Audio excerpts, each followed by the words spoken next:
Hey guys, welcome to Devbhoomi career point. आशा करता हूँ आप सभी लोग स्वस्थ होंगे। काफ़ी अच्छी आपकी स्टडी चल रही होगी। तो देखिए, सामान्य अध्ययन टेस्ट सीरीज जो चली थी उसका पार्ट 66 है और इसमें भी आपको सामान्य अध्ययन के महत्वपूर्ण 20 MCQs मिलेंगे। और आज का जो टॉपिक होगा वो तो और ज़्यादा महत्वपूर्ण है, क्योंकि आज बहुत ही महत्वपूर्ण 20 प्रश्न आपको मिलने वाले हैं। भारत का संवैधानिक जो विकास हम पढ़ते हैं इतिहास में, उससे संबंधित प्रश्न होंगे। हर एग्जाम में 1 या 2 क्वेश्चन यहाँ से बनते ही बनते हैं, गारंटीड है। वो कोई भी एग्जाम आप दे रहे हो, वो ना वनडे एग्जाम की मैं बात नहीं कर रहा हूँ, आप लोअर पीसीएस या अपर पीसीएस का प्री एग्जाम भी दे रहे हैं तो वहाँ पे भी ये काम आएंगे। वेरी इंपॉर्टेंट सेशन होगा आज का, ठीक है। तो चलिए इसको शुरू करेंगे। पहला क्वेश्चन आपके सामने देखिए, रेगुलेटिंग एक्ट कब पारित किया गया था? तो रेगुलेटिंग एक्ट का बताना है आपने। बहुत सिंपल क्वेश्चन है हालांकि, लेकिन यहीं से शुरुआत होती है। अभी मैंने क्या बोला, आज हम क्या पढ़ने वाले हैं? क्वेश्चन भारत का जो संवैधानिक विकास हुआ था उससे रिलेटेड यहाँ पे टॉपिक हम पढ़ने वाले हैं ना, पूरे क्वेश्चन। तो देखिए, जब भारत में ईस्ट इंडिया कंपनी आती है, अपने व्यापार को फैला लेती है वो, उसके बाद धीरे धीरे क्या करती है, जो ईस्ट इंडिया कंपनी है वो बहुत ज़्यादा उसमें भ्रष्टाचार हो जाता है और बहुत ही ज़्यादा कुप्रशासन हो जाता है। लोगों को बहुत ही ज़्यादा दबाना शुरू कर देते हैं लोग, कोई नियम कानून नहीं होते। तो इसको देखते हुए ब्रिटिश सरकार ने 1773 में बनाया था regulating act. Very important. Regulating act पारित कब हुआ? 1773 में हुआ। इसके तहत क्या हुआ, जो मद्रास और बम्बई प्रेसिडेंसी थी उसको कलकत्ता प्रेसिडेंसी के अधीन कर दिया गया। बंगाल और हमारा, माफ कीजिएगा, मुंबई, जो बम्बई प्रेसिडेंसी थी और मद्रास प्रेसिडेंसी थी, वो किसके अंडर हो गई? कलकत्ता प्रेसिडेंसी के। और इसी के अधीन देखिए क्या हुआ, कलकत्ता में रेगुलेटिंग एक्ट के तहत एक उच्च न्यायालय की, सुप्रीम कोर्ट की स्थापना कर दी जाती है। 1773 में ही होती है सुप्रीम कोर्ट। उस समय अभी उच्च न्यायालय नहीं बने हमारी प्रेसिडेंसी के हिसाब से, वो बाद में बनेंगे। यहाँ पर केवल एक कोर्ट की स्थापना होती है, ठीक है। तो ये वेरी इंपॉर्टेंट क्वेश्चन है और इसको आपने याद रखना है हमेशा। और यहाँ पर दूसरा जो क्वेश्चन बोलता है ये भी वेरी इंपॉर्टेंट है। देखिए, निम्नलिखित अधिनियमों से पहली बार किसमें गवर्नर जनरल ऑफ बंगाल के लिए पद सृजित किया गया था? तो कौन सा एक्ट था जिसके तहत बंगाल का गवर्नर जनरल पद सृजित किया गया था? तो ये भी था दोस्तों हमारा रेगुलेटिंग एक्ट 1773। 1773 का जो रेगुलेटिंग एक्ट था, इसी के तहत क्या हुआ, बंगाल के गवर्नर को अब जितने भी अंग्रेजी क्षेत्र उसके अधीन थे उसमें, जैसे कि मद्रास प्रेसिडेंसी और बॉम्बे प्रेसिडेंसी, तो इन सभी क्षेत्रों का एक ही गवर्नर कहा जाने लगा उसमें, जो बंगाल का गवर्नर जनरल था। और इस रेगुलेटिंग एक्ट के तहत पहला जो गवर्नर जनरल था वो कौन था? तो वो वॉरेन हेस्टिंग्स था। वेरी इंपॉर्टेंट, कौन था? Warren Hastings. ये क्वेश्चन आपके देखिए, जो हमारा ARO का एग्जाम होता है ना, लीगल हिस्ट्री वाले जो भी एग्जाम होते हैं, जैसे कि अभी हमारा एडवोकेट जनरल के ऑफिस में भी जो हमारे ARO की पोस्ट आई है उसके लिए भी महत्वपूर्ण है। वहाँ पे भी लीगल हिस्ट्री में आप यहाँ से क्वेश्चन बनते हैं, ठीक है। और बहुत से क्वेश्चन बनते हैं इसमें से, क्योंकि यही तो है संवैधानिक विकास, ही तो उसमें पूछा जाता है। अब मैंने अभी आपको बताया था कि 1773 का जब रेगुलेटिंग एक्ट आता है तो उसके तहत क्या होता है, कलकत्ता में एक सुप्रीम कोर्ट की स्थापना होती है। तो यहाँ पर पूछ लिया कि ईस्ट इंडिया कंपनी द्वारा स्थापित उच्चतम न्यायालय के पहले न्यायाधीश कौन था? तो इसका जो पहला न्यायाधीश था वो था हमारा एलिजा एम्पे। ऑप्शन ए इसमें बिल्कुल सही आंसर है, एलिजा एम्पे, ठीक है। वेरी इंपॉर्टेंट, ये क्वेश्चन भी बहुत बार बनता है। नेक्स्ट देखिए, भारत के गवर्नर जनरल को किस एक्ट के द्वारा अपनी समिति के निर्णय को अस्वीकार करने का अधिकार मिला? तो देखिए, 1773 का जब रेगुलेटिंग एक्ट आता है तो फिर उसमें अमेंडमेंट भी होते रहते हैं, फिर नया एक्ट भी आते रहता है। ये चलते रहेगा जब तक हमारा लास्ट इनका जो भारतीय स्वतंत्रता अधिनियम आ जाएगा 1947 का, तब तक आते रहेंगे एक्ट इनके। तो एक एक्ट ऐसा भी आया था जिसमें गवर्नर जनरल, जो उसकी समिति बनाई गई थी, उसमें समिति के जो निर्णय थे, डिसीजन थे, उनको वो क्या कर सकता था? अस्वीकार कर सकता था, ठीक है। तो ये जो इसको अधिकार मिला था, राइट मिला था, वो मिला था किसके तहत? 1786 का जो एक्ट आया था, 1786 वाला। वेरी इंपॉर्टेंट है। तो 1786 का जो अधिनियम था दोस्तों, ये ब्रिटिश संसद में इसीलिए रखा गया था ताकि जो उसमें वर्तमान, जो उसमें का तत्कालीन गवर्नर जनरल था, लॉर्ड कॉर्नवालिस, ठीक है, तो उसको भारत के गवर्नर जनरल का पद स्वीकार करने के लिए मना लिया जाए। तो ऐसी बात वहाँ पे बोली गई थी। इसी के तहत ये बोला गया था कि वो भी चाहता था कि जो हमारी शक्तियाँ हैं, शक्तियों का क्या हो, विशेष अवस्था में अपने निर्णयों के आधार पे विभाजन हो। तो इस तरह की कुछ बातें थी। ये एक्ट था 1786 का। वेरी इंपॉर्टेंट है ये भी। अगला देखिए, भारतीय व्यापार में ईस्ट इंडिया कंपनी का एकाधिकार कब समाप्त हुआ? ओके, इसमें थोड़ा कन्फ्यूजन है, आज क्लियर कर देते हैं इसको। ये बहुत इंपॉर्टेंट क्वेश्चन है। लास्ट टाइम किसी वीडियो में मैंने 1833 बताया था, ठीक है, जो कि गलत है। प्लीज़ इसको आप करेक्ट कर लेंगे। भारत में ईस्ट इंडिया कंपनी का एकाधिकार था वो समाप्त हुआ था 1813 में। ऑप्शन सी इसमें सही उत्तर है। तो 1813 के जो चार्टर एक्ट था, इसके द्वारा कंपनी का भारतीय व्यापार का एकाधिकार समाप्त कर दिया गया। लेकिन यहाँ पे क्या होता है, सरकार क्या करती है, जो उसके चीन के साथ व्यापार चल रहे थे और जो चाय का व्यापार चल रहा था उसको कंटिन्यू रखती है। चीन के साथ व्यापार और चाय के व्यापार को कंटिन्यू रखती है। एकाधिकार तो समाप्त हो जाता है 1813 में, लेकिन पूर्ण रूप से अगर यहीं पे क्वेश्चन कभी बन जाएगा कि भारत में ईस्ट इंडिया कंपनी का पूर्ण एकाधिकार कब समाप्त किया गया पूर्ण रूप से, तब 1833 सही उत्तर होगा। इस चीज़ का हमेशा ध्यान रखें, ठीक है, क्योंकि चाय का व्यापार और चीनियों के साथ व्यापार उसमें चलता रहा। नेक्स्ट क्वेश्चन बोलता है, देखिए वेरी इंपॉर्टेंट क्वेश्चन है भी, चार्टर एक्ट 1833 में निम्न प्रावधानों में से कौन सा एक नहीं था। देखिए बहुत अच्छा क्वेश्चन है, इस तरह के क्वेश्चन ही आपको देखने को मिलते हैं पीसीएस लेवल के एग्जाम में।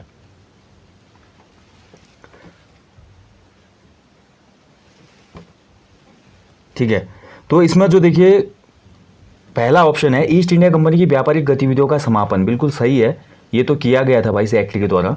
काउंसिल में परम सत्ता अधिकारी के पदनाम को भारत के गवर्नर जनरल के पदनाम में बदलना, ये भी इसमें किया गया था, बेंटिक बनता है ना तभी तो। और काउंसिल में गवर्नर जनरल को विधिकर्ता की सभी शक्तियां प्रदान करना, ये भी बिल्कुल सही है। विधि जो उसमें लॉ की पूरी शक्तियाँ थी वो उसमें गवर्नर जनरल के पास ही थी। और तो फिर इसमें चौथा ही कथन जो असत्य हो जाएगा, गवर्नर जनरल की काउंसिल में विधि सदस्य के रूप में एक भारतीय की नियुक्ति थी, ये भाई गलत है। ठीक है, इसमें कोई भी सदस्य भारतीय नहीं था, इसमें सभी सदस्य अंग्रेज थे। ऑप्शन डी इसमें हो जाएगा आंसर। ठीक है, इसमें भारतीय की नियुक्ति का कोई भी प्रावधान उसमें नहीं बोला गया था, तो विकल्प डी जो है असत्य है इसमें। चलिए अगला क्वेश्चन बोलता है, नागरिक सेवाओं के लिए प्रतियोगी परीक्षा प्रणाली को सिद्धांततः कब स्वीकार किया गया था। सिद्धांततः पूछा जा रहा है यहाँ पे, यानी कि ऑफिशियली। तो देखिए जो हमारा 1853 का चार्टर एक्ट आया था उसमें ये बोला गया कि जो हमारा बोर्ड ऑफ कंट्रोल है और उसके अन्य पदाधिकारी हैं, इनका जो वेतन वगैरह है वो सरकार निश्चित करेगी, लेकिन उसके लिए जो पैसा देगी वो कौन देगी, ईस्ट इंडिया कंपनी देगी। ठीक है, और इसमें बहुत सी चीज़ें की गई, जैसे कि डायरेक्टरों की जो संख्या थी 24 से घटाकर वो 18 कर दी गई थी, और उसमें 6 जो सदस्य थे वो क्राउन द्वारा मनोनीत किए जाने का प्रावधान किया गया था। क्राउन मतलब जो उसमें महारानी थी इंग्लैंड की, उनके द्वारा। ठीक है, और इसमें यह भी प्रावधान था कि नियुक्तियां प्रतियोगी परीक्षाओं के द्वारा कराई जाएंगी, जिसमें किसी भी प्रकार का भेदभाव नहीं होगा। भारतीय अगर क्रैक करेंगे परीक्षा को तो उनको भी पद मिलेंगे, ब्रिटिशर्स करेंगे तो उनको भी पद दिए जाएंगे। तो ऐसा इसमें कुछ बोला गया था, और ये एक्ट था 1853 का charter act. Very important, option B इसमें राइट आंसर है। अगला क्वेश्चन बोलता है कि निम्न में से किस एक वर्ष से ब्रिटिश सरकार अंतिम रूप से भारत एवं इंग्लैंड में एक ही समय साथ साथ इंडियन सिविल सर्विसेज ICS की परीक्षा आयोजित करने हेतु सहमत हुई थी। पहले अलग अलग जगह पे अलग अलग टाइम पे होता था ये, लेकिन एक वर्ष ऐसा आया जहाँ पे ये बोला गया कि अब दोनों जगह पे जो हमारी सिविल सर्विसेज एग्ज़ाम है ICS बोला जाता था उसमें। ठीक है, जो UPSC आज हम बोलते हैं ना उसको उस समय ICS बोला जाता है, इंडियन सिविल सर्विसेज। तो 1922 में ये प्रावधान किया गया था। ऑप्शन ए इसमें सही उत्तर है। 1922 से इंडियन सिविल सर्विसेज की परीक्षा भारत में भी आयोजित होने लगी। इससे पहले ये परीक्षा केवल और केवल कहाँ होती थी, इंग्लैंड जाना पड़ता था यहाँ के एस्पिरेंट्स को भी, लेकिन फिर भारत में ही होने लगी है। और फिर 1926 में भारत में लोक सेवा आयोग का गठन हुआ, जो आज यूनियन संघ लोक सेवा आयोग है UPSC, जिससे आज IAS बनते हैं, उसकी स्थापना 1926 में ही हुई थी। ठीक है, ध्यान रखेंगे, वेरी इंपॉर्टेंट है। 1935 का जब एक्ट आता है तो उस एक्ट के तहत लोक सेवा आयोग के स्थान पर संघीय लोक सेवा आयोग का गठन होता है, और उसके बाद संघीय लोक सेवा आयोग 1937 से स्वतंत्र परीक्षा आयोजित करवाना प्रारंभ करता है। जब 1950 में हमारे देश का संविधान लागू हुआ तो संघीय लोक सेवा आयोग FPSC का नाम बदलकर फिर हमारा UPSC रख दिया गया। ठीक है, यूनियन पब्लिक सर्विस कमीशन। तो ये पूरी कहानी भाई UPSC की, तब से अब निरंतर UPSC चलिए जा रहा है। अगला है देखिए, बोर्ड ऑफ कंट्रोल की स्थापना किस अधिनियम के तहत की गई थी। तो board of control very important. ठीक है,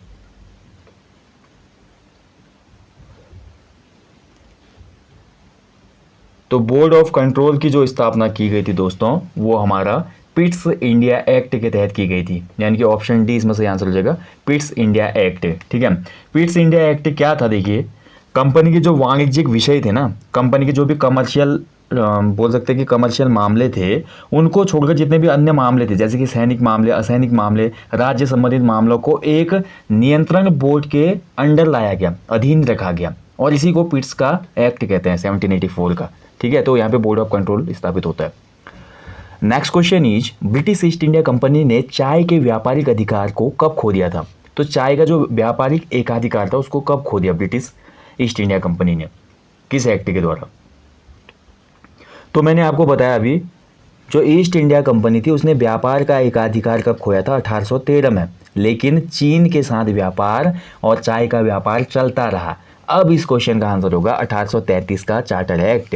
ये देखिए, समझ में आ गई ना बात। अब व्यापार का जो अन्य व्यापार भी तो होते होंगे, केवल और व्यापार चाय चाय थोड़ी होता होगा, अदर भी तो उसमें ट्रेड होता था ना। जितने भी ट्रेड संबंधी एकाधिकार थे ईस्ट इंडिया कंपनी के, उनको 1813 में समाप्त किया गया। किसके? एक्सेप्ट टी और इसमें जो चाइना के साथ ट्रेड चल रहा था। बाद में 1833 का जब चार्टर एक्ट आता है तो उसमें भी चाय का जो व्यापारिक एकाधिकार था इसको भी खत्म कर दिया गया ब्रिटिश सरकार के द्वारा। ठीक है, अब समझ गए होंगे आप इस क्वेश्चन को। अगला देखिए, भारत का शासन ईस्ट इंडिया कंपनी से क्राउन को स्थानांतरित कब किया गया था? तो ईस्ट इंडिया कंपनी से निकाल कर भारत का जो शासन था वो क्राउन के अंडर आ गया था, और ये वर्ष था 1858। ठीक है, आपको पता है दोस्तों 1857 में भारत में रेवोल्यूशन हुआ था, 1857 की क्रांति। इस क्रांति के बाद क्या हुआ, जो हमारा भारत में जो शासन चल रहा था ईस्ट इंडिया कंपनी का, बंगाल प्रेसिडेंसी, कलकत्ता प्रेसिडेंसी और इसके अदर मद्रास प्रेसिडेंसी का इतर जो भी प्रशासनिक चल रही थी चीज़ें, जैसे हमारे उत्तराखंड में भी तो ब्रिटिश गढ़वाल चल रहा था, कुमाऊं गढ़वाल, है ना। तो इन सभी को अब कौन कंट्रोल करेगा? इनका सभी जो सर्वा होगा वो हमारा क्राउन होगा, यानी कि ब्रिटेन की जो महारानी होगी उस समय की वो थी। ठीक है, ये था हमारा 1858 का भारत सरकार अधिनियम। भारत सरकार अधिनियम के तहत जो सबसे महत्वपूर्ण क्वेश्चन बनता है ना, हमेशा बनता है, इसके तहत एक भारत सचिव का पद सृजित किया गया था। भारत सचिव का पद, वेरी इंपॉर्टेंट। ठीक है, तो भारत सचिव का पद कब स्वीकृत किया गया था, किस अधिनियम के तहत किया गया था? तो याद रखना 1858 का जो अधिनियम आया था। चलिए बढ़ते अगले क्वेश्चन की तरफ। अगला क्वेश्चन है, देखिए हमारे स्टेटमेंट दिए गए हैं, बताना कौन कौन से सही है। तो पहला स्टेटमेंट बोलता है, चार्टर एक्ट 1853 के द्वारा ईस्ट इंडिया कंपनी के भारतीय व्यापार के एकाधिकार को उत्साहित कर दिया गया। ठीक है, उत्साहित कर दिया गया। देखिए समझना है, अब हिंदी जिसकी थोड़ा कमज़ोर होगी यहाँ पे तो वो ऐसे प्रश्नों में कंफ्यूज हो सकता है। और दूसरा जो कथन बोलता है, गवर्नमेंट ऑफ इंडिया एक्ट 1858 के अंतर्गत ब्रिटिश संसद ने ईस्ट इंडिया कंपनी को पूर्णतः समाप्त कर भारत में सीधा शासन करने का उत्तरदायित्व ग्रहण किया। यानी कि ऑप्शन जो कथन 2 है बिल्कुल सही है, कथन 1 बिल्कुल गलत है। इसमें देखिए व्यापार के एकाधिकार को उत्साहित की जगह यहाँ पे, उत्साहित तो मतलब होता है ऊपर ले जाना, ठीक है, यहाँ पे खत्म कर दिया गया था, विलोम हो गया ना। तो पहला स्टेटमेंट गलत है, केवल 2 इसमें से हो जाएगा, ऑप्शन बी। और 1858 के एक्ट के तहत ही क्या हुआ, भारत में सीधा शासन ब्रिटेन के अधीन आ गए थे फिर हम सीधे।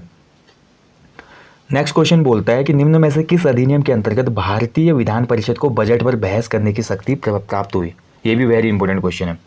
तो देखिए जो भारतीय विधान परिषद थे उसमें उनको बजट पर बोलने की शक्ति प्राप्त हुई, और ये अधिनियम था ऑप्शन बी, भारतीय परिषद अधिनियम 1892। ठीक है, वेरी इंपॉर्टेंट, भारतीय परिषद अधिनियम 1892। तो यहाँ पर देखिए जो विधानमंडल के सदस्य थे उसमें उनके अधिकार 2 क्षेत्रों में बढ़ा दिए गए थे। एक तो देखिए बजट पर उनको अपने विचार रखने का अधिकार दिया गया, ठीक है, लेकिन ये था कि प्रस्ताव नहीं रख सकते, वो केवल विचार रख सकते हैं। बजट में उनको कोई आइडिया दे सकते थे, ये नहीं कि मैं अपना प्रस्ताव लेके चले गया, भैया इस गांव में मेरे को ऐसे ऐसे काम के लिए इतना बजट चाहिए, ये नहीं रखा ब्रिटिशर्स ने, इतने चालाक थे ब्रिटिशर्स। और दूसरा यहाँ पे इनको ये राइट दिया गया था, सार्वजनिक हित के मामलों में 6 दिन की सूचना देकर प्रश्न वो पूछ सकते थे। तो ये 2 अधिकार दिए गए थे, भारतीय परिषद अधिनियम 1892। अब देखिए क्वेश्चन आ गया ना यहाँ पे, देखिए बॉम्बे, मद्रास और कलकत्ता में उच्च न्यायालयों की स्थापना कब हुई थी? अभी तो हमने पढ़ा भी 1773 में रेगुलेटिंग एक्ट के तहत कलकत्ता में एक उच्च न्यायालय बनाया गया। अभी अलग से कैसा क्वेश्चन हो गया, ठीक है। तो यहाँ पर ये ब्रिटिश संसद के द्वारा बनाया गया था, इस चीज़ का आप हमेशा ध्यान रखेंगे। रेगुलेटिंग एक्ट जब आ रहा था उस समय ईस्ट इंडिया कंपनी के जो राइट्स थे वो बहुत मजबूत थे, है ना, तो उसी के अंतर्गत या उसी के प्रभाव छाया में था वो, और वो उच्च न्यायालय न होकर सर्वोच्च न्यायालय था, एक ही न्यायालय था उसमें न्याय कानून का। लेकिन उसके बाद जो हमारी बॉम्बे प्रेसिडेंसी थी, मद्रास प्रेसिडेंसी थी और कलकत्ता प्रेसिडेंसी थी, वहाँ पर आज का जो हाईकोर्ट हमारे राज्यों का होता है ऐसे ही एक हाईकोर्ट स्थापित हुआ था, और ये वर्ष था 1861, यानी कि ऑप्शन ए इसमें सही आंसर है 1861। ठीक है, तो बॉम्बे, मद्रास, कलकत्ता उच्च न्यायालयों की स्थापना ब्रिटिश संसद के द्वारा जो पारित हुआ था 1861 का अधिनियम, इसके तहत की गई थी, और भारतीय उच्च न्यायालय अधिनियम के तहत 1862 में ये स्थापित होते हैं।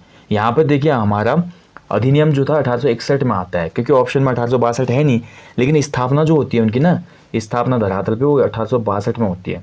ठीक है, ये चीज़ का ध्यान रखेंगे। कभी भी देखिए कभी ऑप्शन नहीं आता, देखिए 1862 इसका सही आंसर है, बट नहीं है ऑप्शन में, तो आप इसी के साथ जाएंगे ना, क्योंकि क्लोज आंसर यही है। कई बार ऐसा होता है, कुछ ऑप्शन ऐसे बनाते हैं एग्जामिनर कि वो क्लोज होते हैं, लेकिन आपने एक्यूरेट पढ़ा होता है तो आप उसमें बहसबाजी करते हैं। अदर ऑप्शन भी तो मैच नहीं होता है, जो उसके क्लोज मैच होगा उसी को आप पिक करेंगे ना, क्योंकि अलग अलग बुक्स में कभी कभी डेटा का क्या हो जाता है, उतार चढ़ाव हो जाता है, उत्तराखंड के संदर्भ में खासकर। नेक्स्ट क्वेश्चन बोलता है ब्रिटिश भारत में सांप्रदायिक प्रतिनिधित्व की व्यवस्था निम्न में से किस अधिनियम के द्वारा की गई थी। वेरी इंपॉर्टेंट क्वेश्चन, हर एग्जाम में बनता है क्वेश्चन, नहीं बनता है तो बताओ आप लोग। ये क्वेश्चन हर एग्जाम में बनता है कि भारत में पृथक निर्वाचन प्रणाली किस अधिनियम के तहत शुरू हुई थी। तो ये था मिंटे मॉर्ले रिफॉर्म 1909। तो इसके तहत पृथक निर्वाचन व्यवस्था की गई थी। पृथक निर्वाचन क्या था, नाम से समझ ही रहे होंगे ना, धर्म के आधार पे मतदान भाई, धर्म के आधार पे सांप्रदायिक प्रतिनिधित्व की व्यवस्था की गई इसमें। यानी कि मुसलमानों के लिए पृथक निर्वाचन मंडल की व्यवस्था, हिंदू अलग, ठीक है। और गांधी जी ने इसमें एक स्टेटमेंट भी दिया था, वेरी इंपॉर्टेंट है।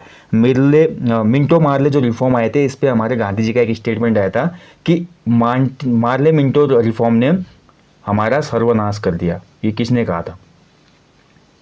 प्रत्यक्ष निर्वाचन प्रणाली ने हमारा सर्वनाश कर दिया, या मार्ले मिंटो रिफॉर्म ने हमारा सर्वनाश कर दिया, ये गांधी जी का स्टेटमेंट था। 20 अगस्त 1917 के सुधारों की घोषणा को किस नाम से जाना जाता है? वेरी इंपॉर्टेंट है ये भी, देखिए। तो 20 अगस्त 1917 को जो सुधारों की घोषणा आई दोस्तों, इनको हम जानते हैं मांटेग्यू घोषणा के नाम से, ठीक है। किसके नाम से?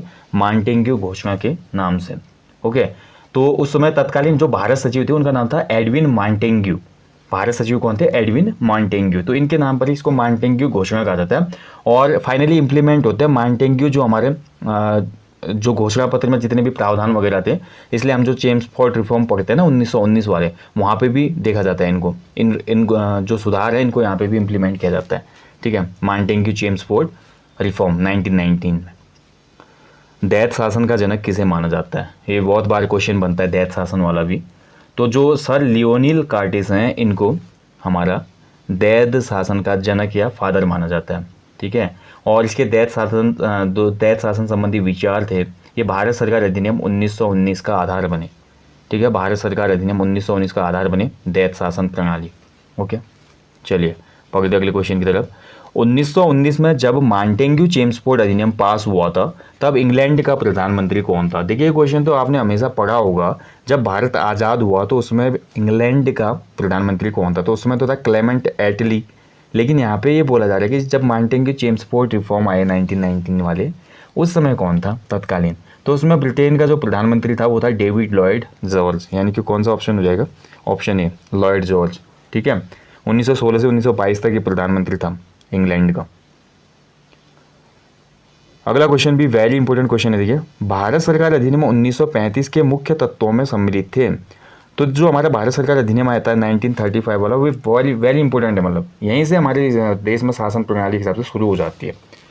तो इसमें कौन कौन से तत्व थे बताओ आप, नीचे कूट दिए गए हैं, सही आंसर चुनिए।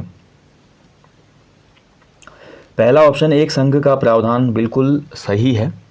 प्रांतों को स्वायत्तता देना बिल्कुल सही है भाई, छूट देनी है उनको भी, थोड़ा उनको भी शक्तियाँ देनी है। प्रांतों में द्विशासन की प्रस्तावना, गलत है। केंद्रीय विधायिका को संप्रभुता प्रदान करना, ये भी गलत है, ठीक है, क्योंकि प्रांतों का भी इसमें हस्तक्षेप था। तो 3 और 4 गलत हो जाएंगे, एक और तो सही है। तो कौन से ऑप्शन में? ऑप्शन ए में, एक और तो। चलिए अगला क्वेश्चन बोलता है भारत सरकार अधिनियम 1935 निम्नलिखित में से किसकी रिपोर्ट पर आधारित था? ये भी बहुत अच्छा क्वेश्चन है। तो जो हमारा 1935 वाला अधिनियम आया, तो इनमें से किसकी रिपोर्ट के आधार पर आया था ये अधिनियम? तो ये आया था हमारा साइमन कमीशन की रिपोर्ट के आधार पर। ऑप्शन डी इसमें सही उत्तर है, साइमन कमीशन, ठीक है। साइमन कमीशन की नियुक्ति 1927 में हो गई थी, 1927 में, लेकिन भारत में आए 1928 में। और साइमन कमीशन का सबने विरोध किया क्योंकि इसमें सभी जो सदस्य थे वो क्या थे? गोरे थे, यानी कि अंग्रेज थे, ओके। तो ये चीज़ है। और साइमन कमीशन एक हिसाब से जो भारत में संविधान निर्माण की संरचना है उसका अवलोकन करने के लिए भी आते हैं। वो ये देखने आते हैं कि क्या भारत के लोग इतने सक्षम हैं कि वो अपना एक कॉन्स्टिट्यूशन बना सकें। तो इस तरह से ये बहुत लंबा सेशन अगर डिस्कस करेंगे तो ये सब बातें होती है इसमें, साइमन कमीशन, ठीक है। तो ये हमारा इसका आधार बना। तो दोस्तों आज हमने देख लिए ये 20 क्वेश्चन हमारे जो भारत का संवैधानिक विकास है उससे संबंधित। वैसे इसमें अभी बहुत से क्वेश्चन और हैं, हो सकता है अगले पार्ट में हम उसको क्लियर करेंगे, ठीक है। तो देखेंगे उनको भी, क्योंकि बहुत ज़्यादा अभी पॉइंट ऐसे हैं स्वतंत्रता तक जो हमारे इसमें इंक्लूड होंगे। तो मिलेंगे आपको जल्दी नेक्स्ट टॉपिक में। और जिन लोगों ने अभी तक हमारे एप्लीकेशन पे जो 50 फुल लेंथ ग्रुप सी के प्रैक्टिस सेट चल रहे हैं, आगामी वीडियो कनिष्ठ सहायक पटवारी उत्तराखंड पुलिस सभी परीक्षाओं के लिए बहुत ज़्यादा बेनिफिशियल 50 प्रैक्टिस सेट है यूके SSS के नवीनतम पैटर्न पर। तो इन प्रैक्टिस सेट को जरूर ले लें जिन लोगों ने अभी तक इनरोल नहीं किया है। बाकी दोस्तों अपने जीवन में एक पेड़ जरूर लगाएं। उत्तराखंड के जब भी आप अच्छे खासे जो हमारे नैसर्गिक स्थल होते हैं वहाँ पे घूमने जाते हैं, ट्रैकिंग पे जाते हैं, तो वहाँ पे आपको कुछ भी ऐसा लगता है कि जो वहाँ के पारिस्थितिकी को, वहाँ के पर्यावरण को नुकसान पहुँचा रही चीज़ें लाइक प्लास्टिक, कूड़ा करकट, कुछ भी, उसको अपने साथ लाएं और डिस्पोज कर दें ताकि वहाँ का जो इकोलॉजी है या इकोसिस्टम है वो सुरक्षित रहे और हमारा राज्य, हमारी खूबसूरती बनी रहे। Thank you for watching. अपना ध्यान रखें। जय हिंद, जय उत्तराखंड।